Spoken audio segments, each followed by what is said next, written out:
তো পোলে মাছ রান্না করার জন্য দেখো মশলা সম্পূর্ণ কষিয়ে নিয়েছি, টমেটো দিয়ে দিয়েছি এখানে মটর, সব কিছু কিন্তু কষিয়ে নিয়েছি মশলার সাথে।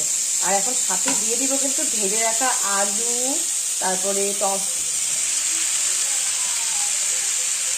ফুলকপি, সাথে দিয়ে দিলাম কিন্তু মূলো। সম্পূর্ণ ভালো করে কষিয়ে নিও বন্ধুরা। আর তোমরা তো জানো যে তরকারি টেস্ট হওয়ার কিন্তু সবচেয়ে বড় কিন্তু কারণই হলো মশলা ভালো মতো কষিয়ে নেওয়া। তো সব কিছু এখানে ভাজা ছিল, তো রান্না করতে বেশি সময় তো লাগবে না। তো দেখতেই পাচ্ছি সব মশলা কষিয়ে দিব, দিয়ে দেবো কিন্তু এখানে লবণ। তো লবণ দিয়ে গরম জল করে রেখেছি, আর তরকারিতে সবসময় আমি গরম জলটাই দিই, তোমরা তো সবসময় জানো আর দেখো। কারণ ঠান্ডা জল দিলে আমার এমন লাগে যে তরকারিটা পাঞ্চা হয়ে গেছে, খেতে ভালো লাগে না।